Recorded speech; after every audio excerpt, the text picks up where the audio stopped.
Welcome to Ethicent Bulletin. I'm Daksam from Ethicenter Vijayawada. I'm Sudipti Vardhan, Ethicenter Vijayawada. ముఖ్యాంశాలు.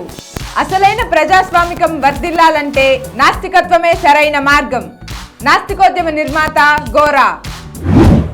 ఏ దేశమేగినా ఎందు కాలిడినా ఏ పీఠమెక్కినా ఎవ్వరేమనినా పొగడరా నీ తల్లి భూమి భారతిని నిలుపరా నీ జాతి నిండు గౌరవము.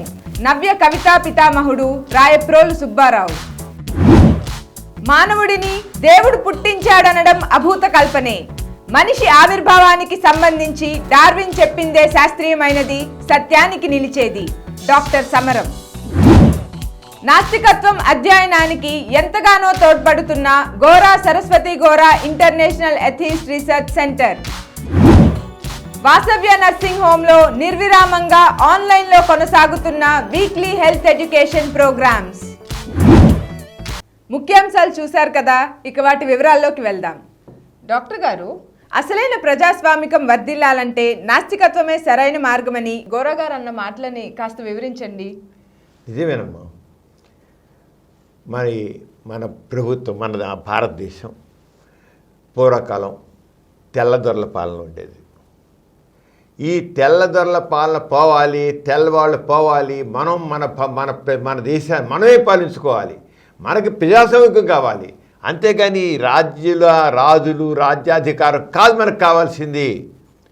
మన పాలన మనం చేసుకోవాలి, తెల్లదొరలు పోవాలని చెప్పేసి ఆ రోజున అందరూ ఎంతో పోరాడారు, ప్రాణాలు త్యాగం చేశారు. అంటే వాళ్ళ నిజంగా ఎంతో ఇదిగా మన దేశం ఎంత గొప్పగా ఉండాలి, ప్రజలు ఎంత బాగుండాలి అనేది. కానీ ఇటీవల చూస్తుంటే కొంతమంటారు ఈరోజు పాలన కంటే ఆ రోజు తెల్లవారుల పాలనే బాగుందేమో అంటుంటారు. ఆ తెల్లవాడే బాగున్నాడు, అది ఆ రోజుల్లోనే చక్కగా ఉండేది.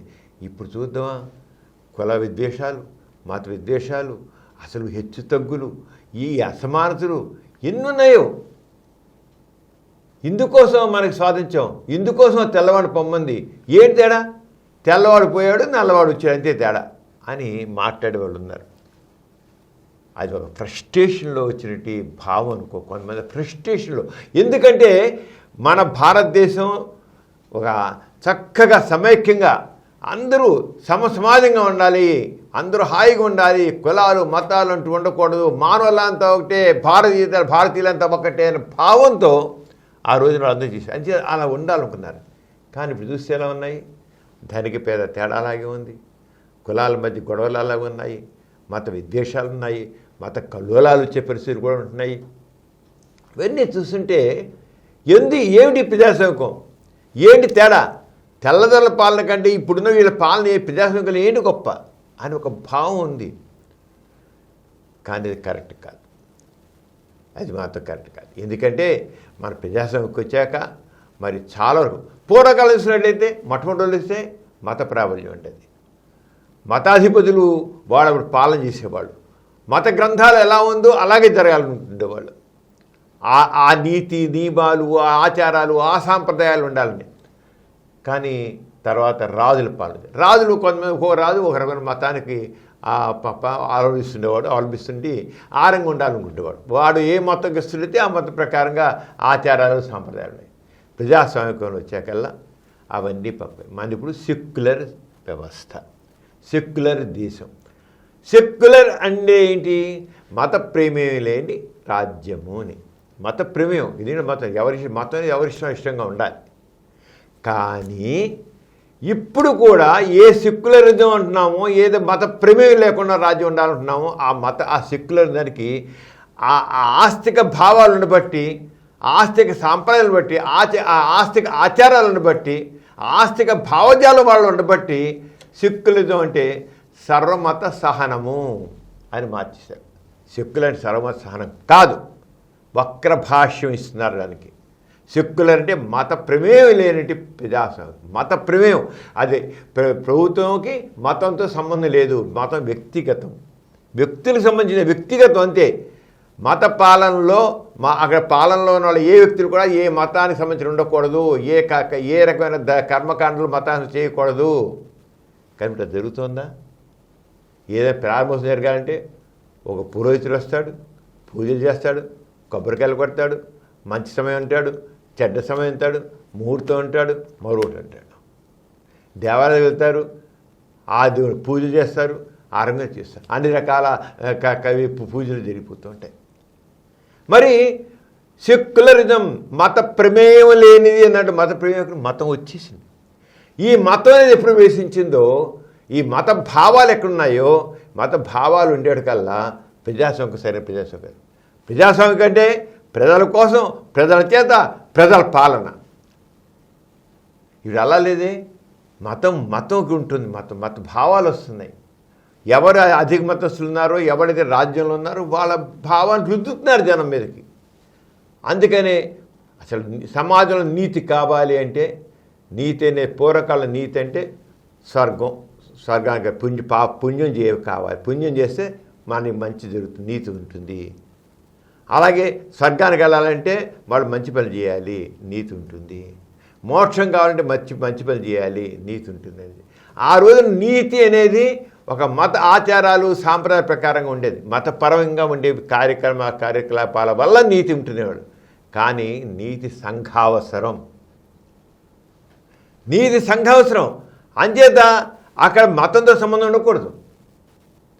ఏది అందరికీ మంచి చేస్తుందో, ఏది అందరిని మనుషులు సమానంగా ఉంచుతుందో, ఏది అందరికీ సౌఖ్యాన్ని కలిగిస్తుందో, ఎక్కడ హెచ్చుతగ్గులు ఉండవో, ఎక్కడ దోపిడీ ఉండదో, ఎక్కడ దుర్మార్గం ఉండదో అది నీతి. కానీ ఆస్తిక భావజాలం వల్ల, ఆస్తిక సాంప్రదాయాల వల్ల ఆ రకంగా జీర్ణించిపోయిన ఈ పాలనలో, ఈ ప్రజాస్వామ్యంలో నిజమైన ప్రజాస్వామ్యం ఉండటం లేదు. వచ్చాయి పూర్వకాలం అయితే మరి చేజరికి అంటరాంతరం ఉండేది. ఇప్పుడు అంటరాని వాడు అనుకునేవాడు నన్ను ఏం చేద్దాం, దేవుడలు పుట్టించనుకునేవాడు. ఆ పై కొలుసురావు నా దేవుడలు పుట్టించి వాడాలనుకునేవాడు. ఆ అంటరాని అస్పృశ్యత, అది విసవోలు. ఆడవాళ్ళకి లింగ వివక్షత, ఆడవాళ్ళకి భర్త పోయినట్లయితే విసవజ్ఞం చేసి అటు పెళ్లి చేసి వీళ్ళేదన్నారు అని పోయేలేదా? చాలా పోయాయి. ప్రజాస్వామ్యంలో చాలా వరకు అలాంటి అంచేత తెల్లదొల్ల పాలన పోయినా మనకి వరగలేని మాట కరెక్ట్ కాదు. మన చట్టాలు వచ్చాయి, చట్టాల ప్రకారంగా మనకి అస్పృశ్య పోయింది, మళ్ళీ విధవాలు వచ్చాయి, సతీసహనం పోయింది, ఇలాంటివన్నీ పోయాయి. చాలా వరకు మార్పు వచ్చింది. తలాక్ విధానం పోయింది. తలాక్ మరి ఒక మతంలో అయితే తలాక్ని ముడిసారంటే ఆ విడాకులు పిచ్చేసుకుంటూ ఉండేది. అలా కాకుండా ప్రజాస్వామ్యంలో కొంత మార్పు అయినప్పటికీ స్వచ్ఛమైన ప్రజాస్వామ్యం, అసలైన ప్రజాస్వామ్యం రావాలంటే ఆస్తిక భావజాలం వదలాలి. ఆస్తిక భావజాలం ఉన్నంతకాలం, ఆస్తిక సిద్ధాంతాల ప్రకారం వెడుతున్నంతకాలం ఈ సమాజంలో ఇంకా కర్మ, దురదృష్టం, నిరాత అంటుంటాయి. అవి కొంతమంది దోపిడీకి మూలం అవుతున్నాయి. నాస్తికత్వం చేయగల వాస్తవికత, సంఘ దృష్టి, వ్యక్తిత్వం. నిజం, దేవుడి ఒక అబద్ధం, ఊహ మాత్రమే. దాని మీద వ్యవస్థ ఏర్పడితే ఈ ప్రజాస్వామ్యం కూడా ఒక దానికి లిమిట్ నేరో మైండెడ్గా వచ్చేస్తారు. నేరో ద మీనింగ్, ప్రజాస్వామ్య మీనింగ్ ఏదైతే మత ప్రమేయం లేని రాజ్యం అన్నామో, ఆ మత ప్రమేయం లేని రాజ్యం మత సామరస్యం కింద మార్చేసేసి మళ్ళీ మనిషి ఆ సమాజంలో ఇంకా అసమానతలు పెంచి పోషించడం ఉంటుందన్నమాట. అంచేత ఈ అసమానతలు లేనిది, స్వచ్ఛమైనటి సమానత గురించి, అక్కడ లింగ వివక్షత లేనిది, ఒక హెచ్చుతగ్గులు లేనిది, మా మతాలకు సంబంధించిన ఏ రకమైన వైషమ్యాలు లేనిది, కులాలకు సంబంధించిన వైరుధ్యాలు లేనివి, అలా ఉండేదే అదే అసలు ప్రజాస్వామ్యం. అది రావాలంటే నాస్తికత్వంలే వస్తుంది. అదే గోరగారు చెప్పింది. నాస్తిక సిద్ధాంతం ఎప్పుడైతే ఉంటుందో, నాస్తిక భావజాలం ఎప్పుడు వస్తుందో, నాస్తిక చైతన్యం ఎప్పుడు వస్తుందో అప్పుడే ప్రజాస్వామ్యం సరిగ్గా మనగలుగుతుంది. By the people, for the people, of the people అని డెమోక్రసీకి ఏ డిఫరెన్స్ ఇచ్చారో అది కరెక్ట్గా ఇది నాస్తిక సిద్ధాంతం. అంతేగాని ఈ రకమైన ఆస్తిక భావజాలంతో ఆస్తిక సిద్ధాంతాలను పెట్టుకుని ఈ పూజలు చేస్తూ ఈ మంచి సమయం, అది చెడ్డ సమయం, ఈ ముహూర్తం, ఆ ముహూర్తం పెట్టిన చోట జరుగుతుంటే మాత్రం అది జరగదు. వాస్తవికత, సంఘదృష్టి, వ్యక్తిత్వం ఏదైతే నాస్తికత్వానికి పునాదులో ఆ పునాదుల ద్వారానే మరి సరైన ప్రజాస్వామ్యం వస్తుంది. అందుకనే స్వచ్ఛమైన ప్రజాస్వామికం, అసలైన ప్రజాస్వామికం కావాలంటే నాస్తికత్వం కావాలి. నాస్తికత్వం ఎంత మేరకు ప్రజల్లో నాస్తిక చైతన్యం వస్తుందో, ఎంత మేరకు ప్రజలు నాస్తికత్వాన్ని అర్థం చేసుకుంటారో, ఎంత మేరకు నాస్తికత్వానికి మూల సిద్ధాంతం అర్థం చేసుకుంటారో అంత మేరకు ప్రజాస్వామికం మంచిగా మారుతుంది. అందుకని గోరా గారు ఎంతో స్పష్టంగా చెప్పారు, దాంట్లో డౌట్ లేదు. సరైన ప్రజాస్వామికం రావాలంటే, ప్రజల పాలన సరైన ప్రజాపాలన కావాలంటే, ప్రజల్లోని అసమానతలు తొలగాలంటే, ఇది వెచ్చుతుకులు పోవాలంటే, ఈ దోపిడీ లేకుండా ఉండాలంటే, దుర్మార్గం లేకుండా ఉండాలంటే వీటన్నిటికీ నాస్తికత్వం ఒక్కటే సరైంది, అది కావాలని చెప్పారు. డాక్టర్ గారు, మన ప్రతి బులెటిన్లో సామాజిక పురోభివృద్ధికి, మానవ కళ్యాణానికి తోడ్పడిన ఒక ప్రముఖ మహనీయుని గురించి చెప్పుకుంటున్నాము. ఈసారి ఎవరి గురించి చెప్తున్నారు? సుదీప్తి, కొంతమంది ఒక కవితని మనసారా పాడుకుంటారు. ఆ కవిత పాడుతూ ఎక్కడేటువంటి ఒక రకమైన ఒక ఆవేశానికి, ఉద్రేకానికి, అభిమానానికి ఎంత ఇదిగా ఫీల్ అయిపోతే అవుతుంటారు. ఏమిటి ఆ కవిత తెలుసా? ఏ దేశమెగినా, ఎందు కాలిడినా, ఏ పీఠమెక్కినా, ఎవరేమనినా, పొగడరా నీ తల్లి భూమి భారతిని, నిలుపురా నీ జాతి నిండు గౌరవం. అలా ఎంత గర్వంగా చెప్పుకుంటారు. ఇలాగా I'm proud of an Indian. వాడు ఏ ప్రపంచంలో ఏ దేశం వెళ్ళని I'm proud of an Indian అని చెప్పుకుంటాడు. నేను భారతీయుని చెప్పుకోవడానికి గర్వపడుతున్నాను. వాళ్ళు అలా చెప్పుకోవడానికి నాటే నేను ఇండియన్, నేను భారతీయుని చెప్పి నేను గర్వపడుతున్నాను చెప్పుకోవడానికి వెనకాతల మనసులో, వాళ్ళ హృదయంలో ఉన్నది ఏంటి? రాయప్రోలు సుబ్బారావు గారు రాసిన ఈ కవిత. వాళ్ళ హృదయం నిండా దేశభక్తిని నింపినటువంటి భావం. అందుకని ఏ దేశం మేగినా, ఎందు కాలిడినా, ఏ పీఠమెక్కినా, ఎవరేమనినా, పొగడరా నీ తల్లి భూమి భారతిని, నిలుపురా నీ జాతి నిండు గౌరవం. స్త్రీలు పొంగిన జీవగడ్డై, పాలు పారిన భాగ్యసీమై, వ్రాలిది భరతఖండం, భక్తి పాడరా తమ్ముడా అని ఎంత ఇదిగా ఒక మనుషుల్లో ఒక భావావేశాన్ని, ఒక భావోద్వేగాన్ని కలిగించిన కవి రాయప్రోలు సుబ్బారావు. ఆయన గురించి మనం చెప్పుకుంటాం. ఈ రాయప్రోలు సుబ్బారావు గారు మరి ఈయన మార్చి 17, 1892లో పుట్టారైనా. ఈయన ఎక్కువగా నవ్య కవిత పితామహునిగా పేరు పొందారు. నవ్య కవిత పితామహుడు. ఈయనది ఏంటంటే భావ కవిత్వము.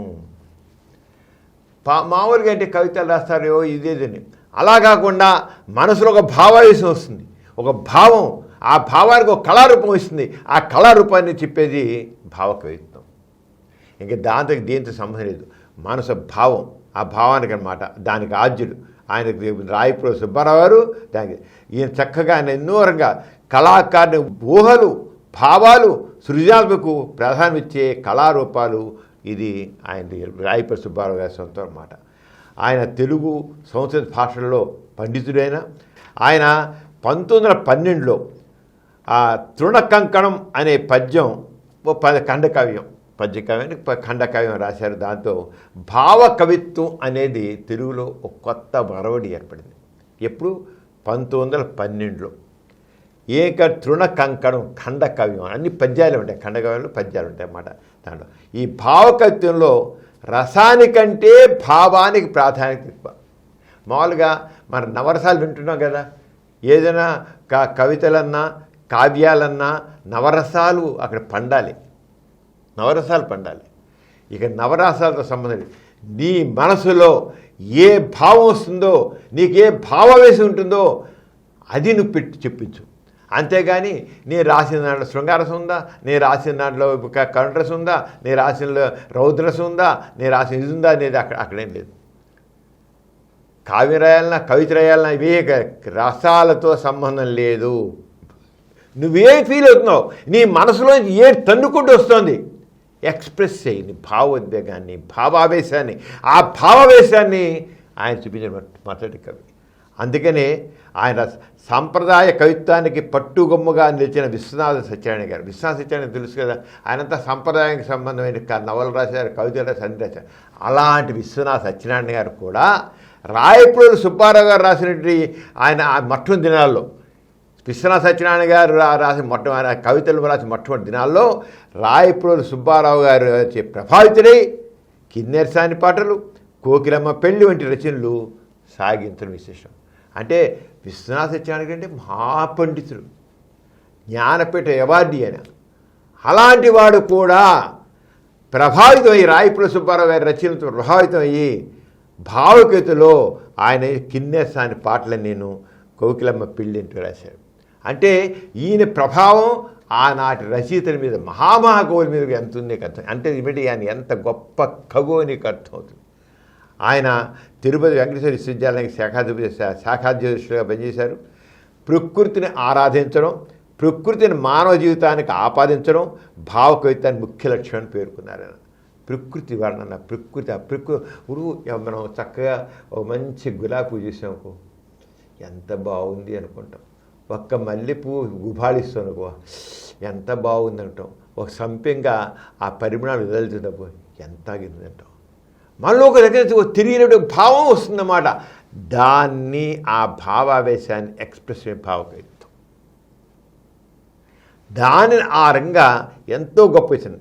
అందుకని రాసిన రచనలో రమ్యాలోకం, మాధురి దర్శనం, అలాగే గీతాల్లో చావలేదు చావలేదు ఆంధ్రుల మహోజ్వల చరిత్ర, అలాగే ఏ దేశం మేగినా ఎందుకాలరా పొగడరా అని తల్లి భూమర్తి చక్కని ఉన్నాయన్నమాట. ఈయన రంగా ఎన్నో రాశారు.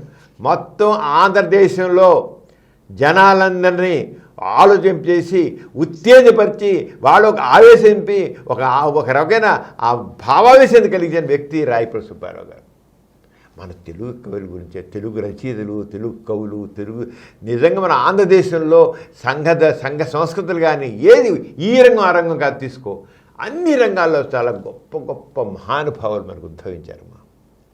చాలా గొప్పవాళ్ళు. అందుకనే మన తెలుగు భాష అనేది ఆ భాష మర్చిపోకూడదు. ఆ తెలుగు భాష ఎన్ని భాషలు, ఇంగ్లీష్ నేర్చుకో, ఒక భాష నేర్చుకో, కానీ తెలుగు భాష ఎందుకని ఇటాలియన్ ఆఫ్ ది ఈస్ట్ అంటారు. మన తెలుగు భాష ఎంత మధురంగా ఉంటుంది. Italian of the east, Italian language చాలా మధురంగా ఉంటుందట.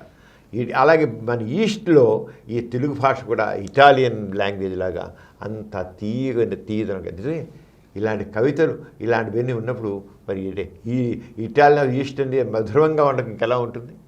దానికి కాక ఈ రాయపుల సుబ్బారావు గారు లాంటి గొప్ప గొప్ప కవులందరూ ఉన్నాం. ఈ రంగా మన తెలుగు సాహిత్యాన్ని ఎంతో చక్కగా మంచిగా దాన్ని పరిపుష్టి కలిగించే రాయపుల సుబ్బారావు గారు మన ఆంధ్రులై ఉండడం. అలాగే ఏ దేశమేగినా ఎందుకు కాలరా పొగడరా అని తల్లి భూమి భారతిని గర్వంగా చెప్పుకున్నట్లుగా వాళ్ళు అమెరికాలో ఉండి, ఇంగ్లాండ్లో ఉండి, ఆస్ట్రేలియాలో ఉండి, జర్మనీలో ఎక్కడున్నా సరే నా దేశం, నేను భారతీయుడిని, నా జాతి భారత జాతిని గర్వంగా చెప్పుకునేట్టుగా మనుషులను ఉత్తేజపరిచిన కవితలు రాసిన వ్యక్తి రాయపుల సుబ్బారావు. ఆయన ఈ రోజున మనం తెలుసుకుందాం. అతి సెంటర్ బులెటిన్లో చిన్న విరామం.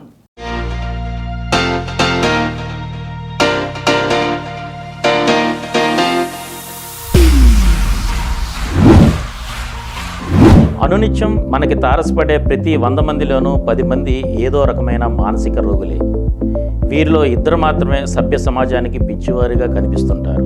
మానసిక ఆరోగ్యంలోని కొన్ని కోణాలను స్పృశిస్తూ డాక్టర్ సమరం గారు సైకో అనే ఈ నవలను అత్యద్భుతంగా మలిచారు. బాత్రూంలోకి తొంగి చూసిన జయంత్ ఉలిక్కిపడ్డాడు. బాత్రూమ్ గోడల మీద GM అతడి లేడీ స్టెనో రేఖాచిత్రాలు ఉన్నాయి. రతిభంగిమలో ఉన్న ఆ చిత్రాల కింద వారి పేర్లు రాయకుండానే వారెవరో అర్థమయ్యేలా ఉన్నాయి ఆ రేఖాచిత్రాలు. ఆ రాత కింద మరో రాత ఉంది, మరో చేతి రాత ఉంది. పిచ్చివాడ, నీవు చెప్పేది నిన్నటి సంగతి. పిక్నిక్ రాకుండా స్పెషల్ ప్రోగ్రాం పెట్టుకున్నారు, కావాలంటే పందెం.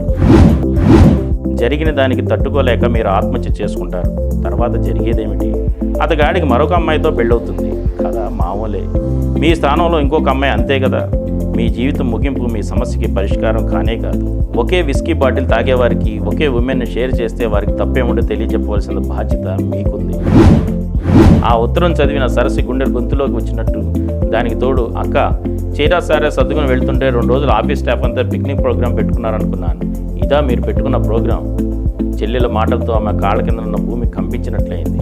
ఆమె ఆవేశంతో ఎంతగా వివసరాలైందంటే ఆ క్షణాన్ని అతడు ఎదురుపడితే నరికి పోగులు పెట్టాలంత కోపం వచ్చింది.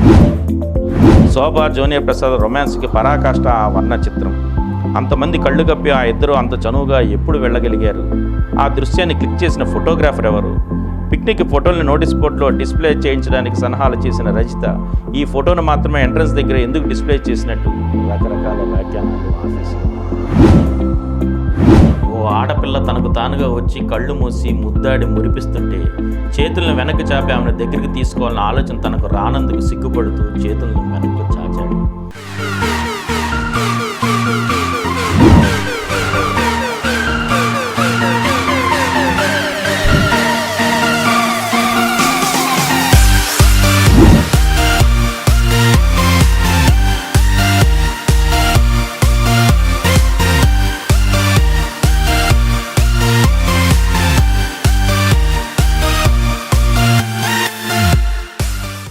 ఎథిక్స్ సెంటర్ బులెటిన్కి తిరిగి స్వాగతం. మనిషిని దేవుడే పుట్టించాడని ప్రపంచంలోని అన్ని మతాలు ప్రబోధిస్తున్నాయి. కానీ డార్విన్ పరిశోధనే శాస్త్రీయమైనదని సైన్స్ చెబుతుంది. దీనిపై మీరేమంటారు సమరం గారు? కోతిలోంచి మనిషి పుట్టాడు అనేది వివాదాస్పదమైన విషయం కాదు. కొంతమంది ఒప్పుకోపోవచ్చు, కానీ సైన్స్ ప్రకారంగా శాస్త్రీయంగా డార్విన్ పరిణామ సిద్ధాంతానికి చాలా ఆధారాలు ఉన్నాయి. సైన్స్ అనేది ఇప్పుడు కూడా ఎవిడెన్స్ బేస్డ్, ఫ్యాక్ట్ బేస్డ్ గుర్తించాలి. రుజువులు ఉంటాయి, దానికి సాక్ష్యాలు ఉంటాయి. సైన్స్ అనేది మతపరమైనవి కూడా ఊహాగానాలు, కల్పనలు, అభూత కల్పనలు, మామూలు కూడా కాదు. ఇప్పుడు బైబిల్ తీసుకున్నానుకో, దేవుడు మొత్తం ఈ సృష్టినంతటినీ, ఆకాశాలని, భూమిని, సముద్రాలని, జీవజంతుల్ని, నదుల్ని అన్నిటినీ ఒక వారం రోజుల్లో మొత్తం సృష్టించాడు అంటారు. బైబిల్ మొట్టమొదటి సెంటెన్సే భూమి ఆకాశములను సృష్టించెను మొదటి రోజున. ఈ వెలుగుని ఇదని తెలిసాను. తర్వాత ఏ జంతువుల్ని, జీవాల్ని ప్రకృతిగా తీసుకొచ్చి 6వ రోజునేమో మనిషిని పుట్టించి 7 రోజులు రెస్ట్ తీసుకుని, విశ్రాంతి తీసుకుని అని అంటాడు. 6 రోజుల సృష్టి అయిపోయింది. అది మన మొత్తం బైబిల్లో మొట్టమొదటి ఉండేది. అదే ఖురాన్ తీసుకో, అదే హిందూ ధర్మసూత్రాలు తీసుకో, తీసుకున్నా అంతా ఏం చేశారంటే దేవుడు సృష్టించాడు. ఈ మనిషి కూడా దేవుడు సృష్టించాడు. ఇప్పుడు మనం కనబడతాం కదా, మనంతా దేవుడు ఈ రంగం పుట్టించాడు. మనిషి వచ్చేసాడు అంతే. అయితే మనిషి కానీ డార్విన్ ఏం చేశాడు? ఈ మనిషి దేవుడి సృష్టి కాదు, ఏకకణ జీవులు ముందు ఉద్భవించాయి. ఒక మామూలుగా మన సృష్టిలో నాటి ఈ రసాయనికాలన్నీ కలిసి దాంట్లోంచి నిదానంగా ప్రాణం వచ్చింది. అక్కడి నుంచి ఎక్కడి నుంచి నిదానంగా కొన్ని వేలు లక్షల సంవత్సరాల నుంచి ఎక్కడి నుంచి అలా మార్పుతుంది. ఒకటి రూపాంతర జంతువు, మ్యుటేషన్ అంటాం. మన కణాల్లో జీన్స్ అని ఉంటాయి, అవి మ్యుటేషన్ వల్ల సడన్గా ఇప్పుడు ప్రతి కణంలో కూడా మ్యుటేషన్ ఉంటుంది. ఎప్పుడు ఉంటుంది మన జీవితం. మనకైనా ఒక స్త్రీకి గర్భం వచ్చినకు, గర్భం వస్తే ఆ గర్భంలో ఉన్న పిండంలో కూడా అక్కడ జైగోట్ ఫార్మేషన్, అక్కడ మ్యుటేషన్ వచ్చేసి ఒక్కోసారి మ్యుటేషన్ ఎక్కువ ఉండదు. ఇప్పుడు కొన్ని సిద్ధాంతాల ప్రకారం ఏంటంటే, లేడీస్లో చాలామందికి గర్భం వచ్చిన వారం రోజుల్లోనే గర్భం పోతూ ఉంటుంది. దాదాపు 80% గర్భాలు వాడికి గర్భం తెలియదు అసలు వచ్చిందని. చాలామంది నెల తెప్పిన తర్వాత వారం 10 రోజుల్లో, అంటే డిలే అయింది అనుకుంటా. మెన్సెస్ డిలే కాదు, కడుపు వచ్చింది, దాంట్లో మ్యుటేషన్ అధికంగా జరిగింది, కడుపు పోయింది. ఎక్కడైతే మ్యుటేషన్ సరిగ్గా ఎక్కువ జరగలేదో అక్కడే అవే నిలుస్తాయి. ఆ మ్యుటేషన్స్ వల్లే ఒకరి పోయినవాడు ఒకడు ఉండాల, అమ్మా నాన్నలు పోయిన పూర్తిగా పోయిన ఉంటారు కదా. కొద్ది ఒకే తల్లికి నలుగురు పిల్లలు ఒకటే పోయిన ఉండవు, తేడాగా ఉంటాయి. కారణం ఏంటి? మ్యుటేషన్. ప్రతి జీవ కణంలో కూడా మ్యుటేషన్ ఉంటుంది. ఈ మ్యుటేషన్ వల్లే కొత్త మార్పులు వస్తూ ఉంటాయి. డార్విన్ దీని మీదే పరిణామ సిద్ధాంతాన్ని ప్రతిపాదించాడు. అంచేత ఈ పరిణామ సిద్ధాంతం అనేది దాన్ని రుజువు చేసి చూపించాడు ఫాసిల్స్ వల్ల. అంచేత మనిషిని దేవుడే పుట్టించాడని ప్రపంచంలో మతాలన్నీ ప్రబోధిస్తున్నాయి, కానీ అది తప్పు. కోతి నుంచి మనిషి పుట్టాడు అన్నదానికి అనేకమైన సాక్ష్యాధారాలతో డార్విన్ చెప్పాడు. ఫాసిల్స్, శిలాజాలు అంటారు దానికి. ఇప్పుడు మనం దాని గురించి కొంచెం డీటెయిల్గా తెలుసుకున్నాం. ఏంటది అంటే డార్విన్ ఎవల్యూషన్ థియరీ, పరిణామ సిద్ధాంతము అదేంటి తెలుసుకుంటే ఇప్పుడు నేను చెప్పిన ఈ బ్యాక్గ్రౌండ్లో ఈ మ్యూటేషన్స్ కానీ ఏదే కానీ ఎలా జరుగుతాయి. అంచేత కోతి నుంచి మానవుడు పుట్టాడు, ఇందులో ఎటువంటి సందేహం లేదు. కోతిల పరిణామం ప్రకారంగా నిదాన పరిణామ క్రమంలో కోతికే మానవుడికి మూలం ముందు, మానవుడికి ముందు కోతి ముందుకి తాళ వైరుష్యం. ఈనాటి మానవుడు తయారవడానికి అనేక రూపాంతరాలు అవసరమయ్యాయి. 70,000 సంవత్సరాల క్రితం జర్మనీ ప్రాంతంలో నియోండెర్ లోయలో మొదటి మానవ అవశేషాలు లభ్యమయ్యాయి. ఆ మానవుడిని నియోండెర్టల్ మ్యాన్గా పేర్కొన్నారు. అంచేత ఏదైతే ఈరోజు మానవ జాతి చూస్తున్నామో అది జర్మనీ ప్రాంతంలో వచ్చి కనబడిందన్నమాట. 30,000 సంవత్సరాల క్రితం, మొట్టమొదటి 70,000 సంవత్సరాల క్రితం జర్మనీ ప్రాంతంలో, 30,000 సంవత్సరాల క్రితం నియోండెర్టల్ మానవ జాతి అదృశ్యమవుతూ హోమోసిపియన్స్ మానవ జాతి, అంటే పరిణామ క్రమంలో నియోండెర్టల్ మ్యాన్ నుంచి పరిణామంలో మార్పు చెందుతూ మానవ రూపంలో ఇంకా వచ్చి అది హోమోసిపియన్స్ అని హోమోసిపియన్స్ జాతి మానవ 30,000 20,000 సంవత్సరాల మధ్యకాలంలో మానవుల్లో ముఖ్యంగా 4 తెగలు లేదా 4 జాతులు వృద్ధి చెందాయి. ఈ 4 తెగలు ఈ విధంగా రూపొందాయి. అంటే రకరకాల మనుషులు ఈ మ్యూటేషన్స్ వల్ల 4 రకాలు మనం చూసాం కదా. తెల్లవాళ్ళు అక్కడంగా ఉంటారు, ఆఫ్రికన్స్ ఒకలా ఉంటారు, ఇండియన్స్ ఒకలా ఉంటారు, మళ్ళీ చైనా వాళ్ళు గురంగా ఉంటారు. ఇవన్నీ రకరకాలు కదా. ఎందుకని ఈ రూపాన్ని మ్యూటేషన్స్లో వచ్చేసాయి అన్నమాట. ఈ దీంట్లో ఏంటంటే ఒకటంటే కాక్సాయిడ్ జాతి. ఈ కాక్సాయిడ్ జాతి ఎవరిలో కనబడుతుందంటే మనకి యూరోపియన్లు, ఇండియన్లుగా తయారయ్యారు. ఇక రెండోది మంగోలైడ్స్ జాతి.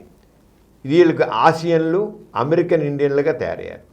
మూడోది నీగ్రోయిడ్ల జాతి, ఆఫ్రికన్లుగా తయారయ్యారు. 4 ఆస్ట్రాయిడ్లు, ఆస్ట్రేలియా ఆదిమ ప్రజలుగా తయారయ్యారు.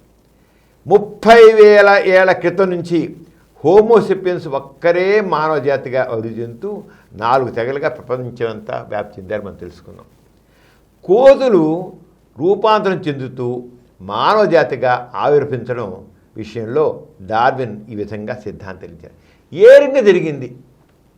కోతులు మానవులుగా ఎందుకు, ఏంటి దీనికి సిద్ధాంతపరంగా దీని బేసిక్స్ ఏంటి? ఒక జీవం ఇంకో జీవంగా మారడానికి ఎలా ఒక కోతులు మానవులుగా రావడానికి కారణం ఏంటి? అసలు ఏంటి స్థితి కదా, బేసిక్స్ ఏంటి? ముఖ్యంగా బేసిక్ ఏంటి? ఒకటి, పరిణామం అనేది ప్రకృతి సిద్ధంగా, ప్రకృతి పరంగా క్రమానుగతంగా సంభవించేది. ఇక రెండో బేసిక్స్, పరిణామపరమైన మార్పులు ఎంత కాలంలో కనిపిస్తాయో, మలుపులు ఎప్పుడు సంభవిస్తాయో ఖచ్చితంగా చెప్పలేము, కానీ చాలా మందకొడిగా మాత్రం జరుగుతాయి. ఇక 3, పరిణామానికి అంటే మార్పుకి అతి ప్రధాన కారణం న్యాచురల్ సెలక్షన్. 4, ప్రకృతిలోని కోటాను కోట్ల జీవజాతులన్నీ ఒకే జీవి నుంచి ఆవిర్భించాయి. ఇందులో స్పెషలైజేషన్ విధానం దోహదపడింది. ఈ 4 బేసిక్స్ ద్వారా ఈ పరిణామం అనేది మనం తెలుసుకోవచ్చు. ఈ బేసిక్స్ డార్విన్ థియరీ గురించి తెలుసుకోండి. అర్థం చేసుకోవాల్సింది ఏంటంటే, సృష్టిలోని ప్రతి జీవి పరిసరాల్లోని ప్రతికూల పరిస్థితులని తట్టుకునేందుకు ప్రయత్నిస్తుంది. స్వీయ మనుగడ, స్వజాతి వృద్ధి అనే 2 మూల సిద్ధాంతాల మీద ప్రయత్నాలు జరుగుతాయి. ఈ 2 మూల లక్ష్యాలను సాధించేందుకు జరిగే సంఘర్షణ వేరువేరు జాతుల్లోనూ ఒకే జీవజాతిలోని జీవుల్లోనూ కనిపిస్తుంది. ప్రతి జీవజాతికి ప్రకృతి సిద్ధంగా, సహజ సిద్ధంగా అలవడే ఈ సంఘర్షణ కారణంగా గతంలో లేని కొన్ని కొత్త లక్షణాలు వాటికి అలవడతాయి. ఆ పరిణామ క్రమంలో ఉద్భవించిందే మానవ జాతి. జీవుల్లో ఒక చిన్న మార్పైన క్రమానుసారం కొన్ని వేల లక్షల సంవత్సరాల పాటు సాగుతుందన్న డార్విన్ సిద్ధాంతానికి సాక్షీభూతంగా పలు శిలాజాలు, వీటిని ఫాసిల్స్ అంటారు, అవి సేకరించబడ్డాయి. భూమి పొరల్లో వేలు లక్షల సంవత్సరాల క్రితం నశించిపోయిన ఎన్నో జీవజాతుల శిలాజాలే డార్విన్ సిద్ధాంతానికి మూల స్తంభాలు. కొన్ని కోట్ల సంవత్సరాల క్రితం నుంచి జన్యువుల్లో అంటే జీన్స్లో జరుగుతున్న మార్పులు అంటే మ్యూటేషన్స్ కారణంగా ఒక జాతి నుంచి మరొక జీవి రూపాంతరం చెందుతూ అనేక జీవులు ఉద్భవించాయి. దానిలో భాగంగానే మానవుని ఆవిష్కరణ కూడా నిదానంగా జరిగింది. ప్రతి జీవి పునరుత్పత్తిలో మ్యుటేషన్ జరగడం అతి సాధారణం. కానీ ఆ మ్యుటేషను అతిగా ఉండటంతో ఆ పునరుత్పత్తి నిలబడకుండా పోతుంది. చాలా తక్కువలో నిదానంగా అడుగు వేసుకుంటూ కలిగే జెనెటిక్ మ్యుటేషన్, అదే మార్పు నిలవగలుగుతుంది. ఇలాంటి మ్యుటేషను ఒక జాతి జీవిలో కొనసాగింపు జరగడానికి వేలు లక్షల సంవత్సరాల కాలం తీసుకుంటుంది. అటువంటి మ్యుటేషన్ వల్లే ఇన్ని లక్షల సంవత్సరాల్లో ఇన్ని రకాల జీవ జంతు జాలాలు ఉద్భవించాయి. భూమిపై జీవులు ఆరోహించడానికి ముందే పిండి పదార్థాలు, ప్రోటీన్లు, క్రొవ్వులు, కేంద్రకమరాలు వంటి జీవరసాయనాలు ఏర్పడ్డాయి. అధిక ఉష్ణోగ్రతల ప్రేరణ ద్వారాను వాతావరణంలోని హైడ్రోజను, నత్రజని, కార్బన్, నీటి ఆవిరి సమ్మేళనంతోనూ భూమి మీద జీవకణ ఆవిర్భావం జరిగింది. ఒక లెక్క ప్రకారం 3.5 బిలియన్ ఏళ్ల క్రితం భూమి మీద జీవం ఆవిర్భించింది. 3.5 బిలియన్లు ఏళ్ల క్రితం భూమి మీద జీవం ఆవిర్భించింది. ఆ తర్వాత లక్షలు కోట్లు సంవత్సరాల విరామంతో అనేక జీవజలాలు రూపొందుతూ వచ్చాయి. డార్విన్ సిద్ధాంతం అంతా విన్న తర్వాత కొందరు వేసే ప్రశ్న, మరి ఇప్పుడు కోతి నుంచి మానవుడి పుట్టిన ఎక్కడ కనబడటం లేదే? డార్విన్ సిద్ధాంతం అర్థమైతే ఈ ప్రశ్న ఉద్భవించదు. ఎందుకనగా పరిణామం అంటే ఒక జీవి నుంచి పదే మరో జీవి పుట్టడం కాదు. ఒక జాతికి చెందిన జీవుల నుంచి కొన్ని వేరుపడి సరికొత్త లక్షణాలతో కూడిన మరో జాతిగా రూపొందడం, అదేదో ఏడాదిలోనో 10 ఏళ్లలోనో జరిగేది కాదు. అసలు పరిణామ క్రమంలో ఒక జీవిలో చిన్న మార్పులు తలెత్తడానికి కొన్ని లక్షల సంవత్సరాలు పడుతుంది. ఈ రంగా పరిణామం చెందిందే మానవ జాతి. అంచేత వేదాల్లోనూ, పురాణాల్లోనూ, బైబిల్లోనూ ఈ సృష్టి ఆవిర్భావం, మానవ ఆవిర్భావం చెప్పినవన్నీ అభూత కల్పనలే. డార్విన్ ప్రతిపాదించిన పరిణామ సిద్ధాంతం ఒక్కడే శాస్త్రమైంది, ఎదురులేనిది, సత్యమైనది. డాక్టర్ గారు, గత 15 రోజుల్లో నాస్తిక కేంద్రం, వాటి అనుబంధ సంస్థల ఆధ్వర్యంలో జరిగిన కార్యక్రమాల వివరాలు చెప్పండి. సుదీప్తి, మరి మన వాసనలో ప్రతి శనివారం హెల్త్ ఎడ్యుకేషన్ జరుగుతున్నాయి.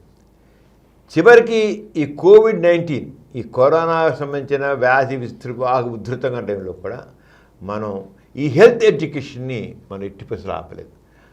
అంచేత దానికి సంబంధించి కరోనా వైరస్ గురించి చాలా వివరంగా మన వివరాలని ఇస్తూ వచ్చాము. దీనికి సంబంధించింది వాసవ్య హెల్త్ ఎడ్యుకేషన్ ప్రోగ్రాంలో మే 2 జరిగిన 1059 వీక్లీ ప్రోగ్రాంలో కోవిడ్-19 పిల్లల ఆరోగ్యం అంశంపైన ప్రముఖ పీడియాట్రిషియన్ డాక్టర్ పివి రామారావు ప్రసంగించారమ్మా. వారు ఏం చెప్పారో చూద్దాం. మామూలుగా కరోనా ప్రజెంట్ అయ్యే వాళ్ళు సిమ్టమ్స్ వచ్చేసరికి పిల్లల్లో మెయిన్గా వచ్చేసరికి ఫీవర్ అనేది మెయిన్ అనమాట. ఫీవర్ ఉంటుంది, కొంచెం సివియర్గా ఉన్న కొంచెం హై గ్రేడ్ ఫీవర్ అది ఉంటాము. తర్వాత కాఫ్ అనేది చాలా ఇంపార్టెంట్, దగ్గు, తర్వాత కోల్డ్, తర్వాత గొంతు నొప్పి ఒకటి, వీక్నెస్, తర్వాత body pains, muscle pains, headache, తర్వాత కొంతమందిలో ఈ డయేరియా లాగా ప్రజెంట్ అవ్వచ్చు. కొంతమందికి గ్యాస్ట్రైటిస్ అంటే కొంచెం నాసియా ఉండి, వాంతులు ఉండి, విరోచనాలు ఇట్లా ప్రజెంట్ అవుతున్నారు. కొంతమందికి ఈ మధ్యన పిల్లల్లో కానీ పెద్దవాళ్ళలో కానీ loss of taste and smell, అంటే వాసన తర్వాత రుచి తెలియకపోవటం, అది పిల్లల్లో కానీ పెద్దవాళ్ళలో కానీ కొంతమందిలో ఎర్లీగా ప్రజెంట్ అయ్యేటప్పుడు ఎర్లీ సిమ్టమ్స్ ఇవి. Loss of taste and smell కూడా ఉంటుంది. అలాగే కొంతమంది పిల్లల్లో ఏళ్ళై వాచిపోవటం, ఏళ్ళది ఎర్రగా అయిపోవటము, తర్వాత కొంచెం పుండులాగా ఫామ్ అవటము, ఆ స్కిన్ అది ఈ చేతి వేళ్ళు కాలు వేళ్ళకి స్కిన్ అది పీల్ అయిపోవటం అట్లా కూడా జరుగుతుంది. సో కానీ డిఫరెంట్గా ప్రజెంట్ అవుతున్నారు అది పిల్లల్లో. ఇప్పుడు అంటే ఎలా సిచ్యువేషన్ వచ్చిందంటే ఇన్ని రోజుల తర్వాత ఇప్పుడు మన హాస్పిటల్కి వచ్చే పిల్లలు కానీ పెద్దవాళ్ళు కానీ ఎవరైనా సరే వస్తే కనుక ప్రతి వాళ్ళని మనం COVID-19 అనుకునే ట్రీట్ చేయాల్సి వస్తుంది.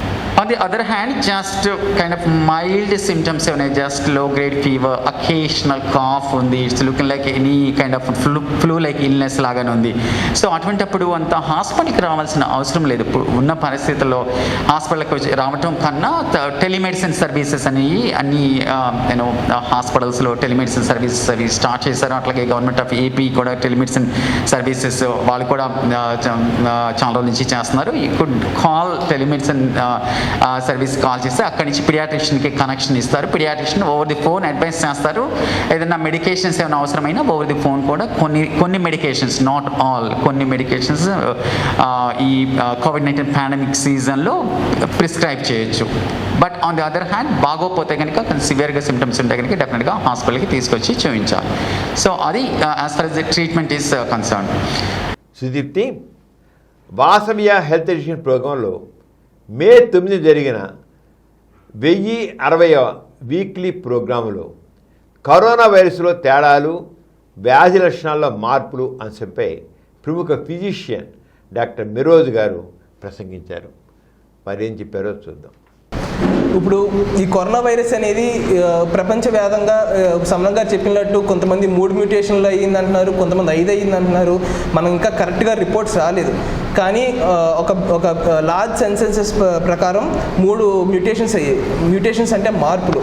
ఇప్పుడు వచ్చిన ఒరిజినల్ స్ట్రెయిన్ కాకుండా, ఒరిజినల్ కరోనా వైరస్ COVID-19 కాకుండా దానిలో చిన్న చిన్న మార్పులు వచ్చి దాన్ని ఎఫెక్టివ్నెస్ అంటే అది మనకి హ్యూమన్స్కి ఎంత ఎఫెక్ట్ అవుతుందో అనేది పెంచడమో తగ్గించడమో అనేది అంతా ఈ మ్యూటేషన్స్ మీద డిపెండ్ అయి ఉంటుంది. సో 3 రకాల మ్యూటేషన్స్ వచ్చాయి. సో మొదటి రకం టైప్ ఏ అనుకుందాం. ఆ టైప్ ఏ అనేది ఒరిజినల్ COVID-19. అది ఎక్కడ స్టార్ట్ అయింది? చైనాలో వుహాన్ డిస్ట్రిక్ట్లో స్టార్ట్ అయింది. అక్కడ సీ ఫుడ్ మార్కెట్లో స్టార్ట్ అయిందని చెప్పి రిపోర్ట్స్ ఉన్నాయి. కానీ అది కన్ఫర్మ్ అవ్వలేదు, ఇంకా WHO ఇన్వెస్టిగేట్ చేస్తున్నారు దాన్ని. ఇప్పుడు అక్కడ చైనా నుంచి ఎక్కువ ఆ టైప్ ఏ అనేది ఎక్కడెక్కడికి వెళ్ళిందంటే కొరియాకి ఒకదానికి వెళ్ళింది, అక్కడ నుంచి యూరోప్కి వెళ్ళింది. సో ఇప్పుడు ఇటలీ, స్పెయిన్ ఇవన్నీ బాగా ఎఫెక్ట్ అయిన ఏరియాస్. ఇక్కడ టైప్ ఏ ప్రివలెంట్గా ఎక్కువ ఉంది. ఈ టైప్ ఏ నుంచి ఏమైందంటే టైప్ బిగా మారింది వైరస్. ఈ టైప్ బిగా మారాక ఇక్కడ నుంచి US వెళ్ళింది, అక్కడ నుంచి ఏషియా, మిగతా పార్ట్స్ ఆఫ్ ఏషియా, ఇండియా వీటికి వచ్చింది. ఇండియాలో కూడా వచ్చిన తర్వాత టైప్ సిగా మ్యూటేట్ అవుతుంది అనమాట. ఇది అన్నిటికన్నా మీరు గుర్తుంచుకోవాల్సింది. ఈ టైప్ సి మ్యూటేషన్ అనేది D614G అంటారు ఈ మ్యూటేషన్ని. ఈ మ్యూటేషన్లో జనరల్గా విర్లెన్స్ పెరుగుతుంది, అంటే త్వరగా హ్యూమన్స్కి ఎఫెక్ట్ అయ్యే ఛాన్స్ పెరుగుతుంది. కానీ దానివల్ల చనిపోయేది తగ్గింది. ప్రపంచవ్యాప్తంగా ఆల్మోస్ట్ 10 నుంచి 15% మంది కరోనా వైరస్ వచ్చిన వాళ్ళు చనిపోతున్నారు. కానీ ఇండియాలో మాత్రం ఇప్పుడు దాకా వచ్చిన స్టాటిస్టిక్స్ ప్రకారం 5%, సుమారుగా 5% మంది చనిపోతున్నారు. కానీ ఎక్కువ మంది ఎఫెక్ట్ అవుతున్నారు. ఇది బేసిక్గా కరోనా వైరస్ అంటే ఏంటో మీకు తెలియజేయడం కోసం ఇదంతా. అసలు కరోనా వైరస్ వచ్చిన వెంటనే ఎలా స్టార్ట్ అయింది ఈ కరోనా వైరస్ అనేది? ఈ కరోనా వైరస్ అనేది జనరల్గా బ్యాట్స్, గబ్బిలాల్లో ఉంటాయి. ఈ గబ్బిలాల నుంచి హ్యూమన్స్కి వస్తుంది. ఈ హ్యూమన్స్ నుంచి ఇంకా వేరే యానిమల్స్కి వెళ్తుంది, ఇంకా హ్యూమన్స్ ఎండ్ అనమాట. కానీ ఇక్కడ ఏమవుతుంది, హ్యూమన్ నుంచి హ్యూమన్కి ట్రాన్స్మిట్ అయ్యే ఛాన్స్ ఎక్కువ ఉంటుంది. ఎలా ట్రాన్స్మిట్ అవుతుంది ఇది ఇంపార్టెంట్. రెస్పిరేటరీ డ్రాప్లెట్స్ అంటాం. అంటే ఏంటి? దగ్గినప్పుడు, తుమ్మినప్పుడు ఆ పదార్థాలు మన నోట్లోంచి వచ్చే పదార్థాలు, వాటి నుంచి ఆ సెలైవా నుంచి, బాడీ ఫ్లూయిడ్స్ నుంచి, వీటన్నిటి నుంచి కూడా అంటుకునే ఛాన్స్ ఉంటుంది. ఇప్పుడు దగ్గినప్పుడు కానీ తుమ్మినప్పుడు కానీ మన డ్రాప్లెట్స్ అనేవి కనీసం 2 నుంచి 3 మీటర్ల దూరం వరకు వెళ్తుంది. అది గుర్తుంచుకోండి. దగ్గినప్పుడు తుమ్మినప్పుడు 2 నుంచి 3 మీటర్ల వరకు వెళ్తుంది. సో 2 నుంచి 3 మీటర్ల డిస్టెన్స్లో ఉన్న ప్రతి ఒక్కరు దీనికి ఎఫెక్ట్ అయ్యే ఛాన్స్ ఉంటుంది. సో ఏంటి అన్నిటికన్నా మెయిన్ ఇంపార్టెంట్ దీంట్లో, దగ్గినప్పుడు తుమ్మినప్పుడు ఏం చేసినా అడ్డు పెట్టుకోవాలి.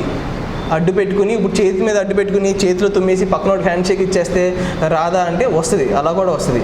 కానీ ఏంటంటే డ్రాప్లెట్ ఫామ్లో కరోనా వైరస్ అనేది 3 గంటల కన్నా ఎక్కువసేపు బతకలేదు. కానీ స్టెయిన్లెస్ స్టీల్ ఆబ్జెక్ట్స్ మీద కానీ, లేకపోతే కార్డ్బోర్డ్ మీద కానీ, వీటి మీద కానీ 3 రోజుల వరకు బతికే ఛాన్స్ ఉంది. ఇప్పుడు ఈ కరోనా వైరస్ అనేది ఉట్టి దీంట్లోనే దగ్గు ఈ డ్రాప్లెట్స్లోనే ఉంటుందా అంటే కాదు. అది బ్లడ్లో ఉంటుంది, మనం వెళ్ళే మోషన్లో ఉంటుంది, అదే కాకుండా బాడీ ఫ్లూయిడ్స్లో కూడా ఉంటుంది. కొత్తగా వచ్చిన రిపోర్ట్స్ ప్రకారం అయితే బాడీ ఫ్లూయిడ్స్లో కూడా ఎక్కువ హై పర్సంటేజ్లో ఉందని చెప్పి కొత్త రిపోర్ట్స్ వచ్చాయి. అతి సెంటర్ బులెటిన్లో చిన్న విరామం.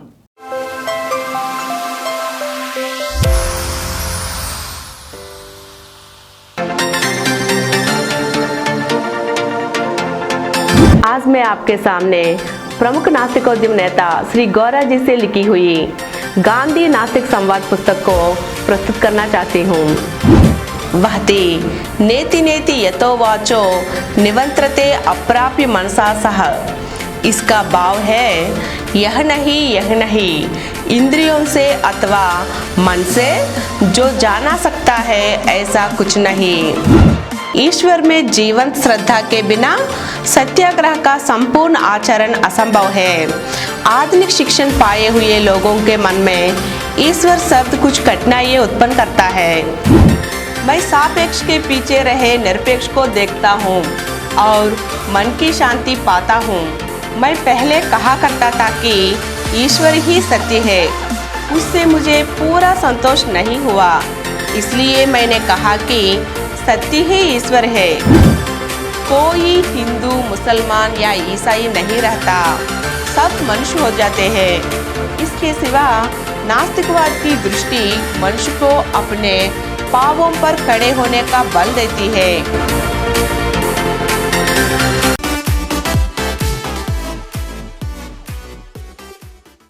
ఎథిక్స్ సెంటర్ బులెటిన్కి తిరిగి స్వాగతం. సుదీప్తి, మన వాసన నరసింహంలో ప్రతి శనివారం కార్యక్రమం జరుగుతున్నాయి కదా.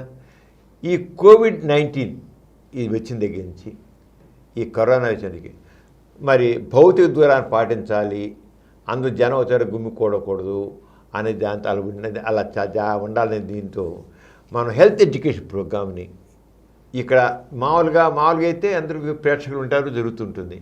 అలా కాకుండా అన్నీ ఆన్లైన్లో చెప్తున్నాం. గత 2 నెలల నుంచి కూడా ప్రతి శనివారం కార్యక్రమం జరుగుతుంది. చాలా ఇన్ఫర్మేషన్ మనం ఈ కరోనా వైరస్కి ఇస్తాం. ఇప్పుడు జరిగిన ప్రోగ్రామ్స్ అన్నీ కూడా ఆన్లైన్లోనే. అంటే ఫేస్బుక్లో లైవ్ పెడుతున్నాము. ఆ లైవ్ చూసి అక్కడ ఎవరైనా అది చూస్తూ అక్కడ ప్రశ్నలు పంపిస్తే దాంట్లోనే ఆన్సర్స్ ఇవ్వడం జరుగుతుంది. తర్వాత నెక్స్ట్ డే మనము యూట్యూబ్లో పెడుతున్నాము. యూట్యూబ్లో దానికి సంబంధించిన హెల్త్ ఛానల్లో దాన్ని పెడుతున్నాం. అంచేత ఆన్లైన్లో ఒకటి సంతోషమైన విషయం ఏంటంటే ఏ టీవీ ఛానల్ కూడా ఇవ్వనంత ఇన్ఫర్మేషన్ కరోనా గురించి అన్ని ఆస్పెక్ట్లో, ఇదేది కాదు అన్ని రకాల ఆస్పెక్ట్స్లో కూడా మనం అది సోషల్ ఆస్పెక్ట్ కావచ్చు, కరోనా సోషల్ ఆస్పెక్ట్ కావచ్చు, మెడికల్ ఆస్పెక్ట్ కావచ్చు, ఇదేని కాదు ఏ రీసెర్చ్ సంబంధించిన అన్నీ కూడా మనం రెగ్యులర్గా మనం దాన్ని చెప్తాం. అంతేకాకుండా వార్తాలోకం అని ప్రతిరోజు మనం ఎథిక్స్ సెంటర్ ఛానల్లోనూ అలాగే మనం హెల్త్ ఛానల్లోనూ ప్రతిరోజు కరోనా గురించి ఎన్ని యాంగిల్స్లో ఎన్ని రకాలుగా ఎన్ని కావాలో అన్నీ కూడా మనం అడుగుతాం. అన్నీ కూడా మనం చాలా మన దీంట్లో టెలికాస్ట్ చేస్తాము, యూట్యూబ్లో పెడుతున్నాం అంతాను. అంచేత అంత ఆన్లైన్లోనే ఇదంతా జరుగుతుంది. ఫేస్బుక్లో పెట్టడం, తర్వాత యూట్యూబ్లో పెట్టడం అని చేస్తే చాలా చక్కని రెస్పాన్స్ వచ్చింది. చాలామంది చాలా అప్రిషియేట్ చేస్తారు. మాకు ఎంత ఇన్ఫర్మేషన్ ఇస్తున్నారని, మీరు చాలా ఇన్ఫర్మేషన్ ఇస్తున్నారని చాలా అప్రిషియేట్ చేస్తున్నారు. ప్రతిరోజు వస్తుంది చాలా అన్ని యాంగిల్స్లో కూడా మనం కరోనా వైరస్ గురించి చెప్తున్నాం. అంచేత ఈ రంగంలో వాసన నిర్విరాంగా జరుగుతున్న ఆన్లైన్ సరే ప్రోగ్రాం, ఈ ప్రోగ్రాం ఒక వీక్లీయే కాకుండా ప్రతి వార్తా లోకంలో కూడా మనం రెగ్యులర్గా ఇస్తున్నాం అన్నమాట. అది కాకుండా మరి నాస్తిక కేంద్రంలో రకరకాల వింగ్స్ ఉన్నాయి. దాంట్లో Gora Saraswathi Gora international atheist research centre ఉంది. ఈ ఎథిస్ట్ రీసెర్చ్ సెంటర్ ద్వారా మనం సర్టిఫికేట్ కోర్సులు రన్ చేస్తున్నాము, ఫౌండేషన్ కోర్సులు రన్ చేస్తున్నాము, ఫెలోషిప్స్ కూడా మనం ఇస్తున్నాం. దీంట్లో చాలామంది ఔత్సాహికులు పాల్గొని నాస్తికత్వం మీద, హేతువాదం మీద వీటన్నిటి అధ్యయనం చేసి వచ్చేస్తున్నారు. రేపు జూలై 26 గోరగారి వర్ధంతి, దాని సందర్భంలో మనం కొంతమందికి ఈ సర్టిఫికేట్ కోర్సెస్ చేసిన వాళ్ళకి, ఫౌండేషన్ కోర్సులు చేసిన వాళ్ళందరూ కూడా సర్టిఫికేట్ అయిపోతున్నాం. దీంట్లో ఏంటంటే మనకి నాలెడ్జ్ ఎన్హాన్స్మెంట్, మన విజ్ఞానాన్ని ఎలాగ మనం వృద్ధి చేసుకుంటాము, మనం ఎన్హాన్స్ చేసుకోవాలి నాలెడ్జ్ని. ముఖ్యంగా ఈ ఎథిజం మీద, హ్యూమనిజం మీద దానికి బాగా చేయాలి. ఈ మామూలుగా ఎంతమందికో ఉంటుంది తెలుసుకోవాలి, ఆసక్తి ఎంతమందికి ఉంది. ఎథిజం గురించి తెలుసుకోవాలి, హ్యూమనిజం తెలుసుకోవాలి, రేషనలిజం తెలుసుకోవాలి, ఈ రంగా ఎంతోమందికి ఉంది. కానీ పరిపూర్ణమైన అవగాహన కలిగించడానికి Gora Saraswathi Gora international atheist research centre ఎక్సలెంట్గా తోడ్పడుతుంది. ఎక్సలెంట్. దీంట్లో ఫెలోషిప్ చేసేవాడు కూడా ఏదో ఒక టాపిక్ తీసుకుంటే ఆ టాపిక్ మీద పరిపూర్ణంగా ఇక మనకి లైబ్రరీ ఉంది, డిజిటల్ లైబ్రరీ ఉంది. ఆ లైబ్రరీలో ఎంతో అమూల్యమైన గ్రంథాలు ఉన్నాయి, ఎంతో ఇన్ఫర్మేషన్ ఉంది. దానికి సంబంధించిన ఇన్ఫర్మేషన్ ఆ పుస్తకాల ద్వారా ఇస్తున్నాం.